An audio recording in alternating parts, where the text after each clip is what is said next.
বাস স্টেশনগুলোতে চাঁদাবাজি করে, সিএনজি স্টেশনে চাঁদাবাজি হয়, মেডিকেলে চাঁদাবাজি হয়।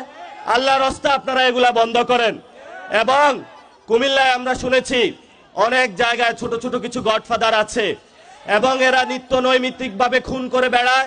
মানুষের জীবনের যারা ব্যবসায়ী রয়েছে তাদের জীবন বিপন্ন করে তুলছে। আমরা আপনাদের কাছে অনুরোধ করব, আসুন এক ঐক্যবদ্ধভাবে আমরা একটা গ্রেটার কুমিল্লা সাজাই, যেখানে আমরা শান্তিতে বসবাস করতে পারবো ইনশাআল্লাহ। সবশেষ দুইটা কথা বলবো।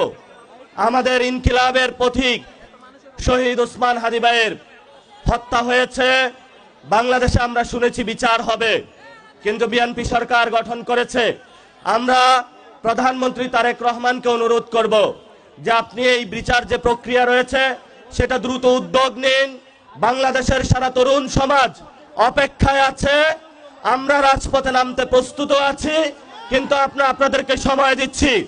আপনারা বলেছিলেন ঈদের পরে আন্দোলন, ঈদের পরে আন্দোলন। আমরা এটা বলবো না যে ঈদের পরে আমরা নামবো। আমরা যেদিন নামবো সেদিন শহীদ ওসমান হাদি ভাইয়ের হত্যাকাণ্ডের বিচার বুঝে নিয়ে ইনশাআল্লাহ মাঠ থেকে বিদায় হব ইনশাআল্লাহ। আমাদেরকে বলা হয়েছিল আমাদের তিনটা এজেন্ডা ছিল, সংস্কার, বিচার, আরেকটি হলো নির্বাচন।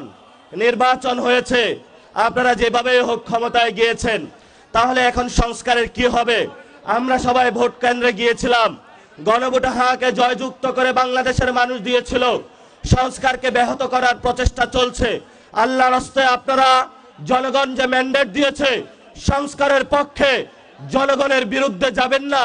যদি জনগণের বিরুদ্ধে যান সেটা শহীদ জিয়ার আদর্শ হতে পারে না, বেগম খালেদা জিয়ার আদর্শ হতে পারে না কোনোভাবেই। এজন্য আমরা আপনাদেরকে অনুরোধ করব, যেই পথ শহীদ জিয়াউর রহমান, বেগম খালেদা জিয়া এই বাংলাদেশের মাটিতে জীবন দিয়ে প্রমাণ করে গিয়েছিলেন যে বাংলাদেশের মাটিতেই থাকবো, এখানেই শহীদ হব, তবু বাংলাদেশের মানুষের সাথে গাদ্দারি করব না, সেই পথে আপনাদেরকে থাকার আমরা অনুরোধ জানাচ্ছি। সর্বশেষ কথা, শেখ হাসিনা এখনো কিন্তু আমরা তাদেরকে ফাঁসির কাঠ গড়ায় দাঁড় করাতে পারি নাই। ওই যে এই পাশে রয়েছে ইন্ডিয়া, এই ভারতে বসে বসে তারা বাংলাদেশের বিরুদ্ধে ষড়যন্ত্র করছে। আমরা প্রধানমন্ত্রীকে অনুরোধ জানাবো, নির্বাচন হয়েছে, এখন বিচারের উদ্যোগ নিন। আপনাকেই তো শেখ হাসিনা এখানে বাংলাদেশে অনেক নির্যাতন করেছিল, অসংখ্য কুমিল্লার ভাইদেরকে হলো এখানে রাজপথ থেকে ধরে নিয়ে গিয়েছিল।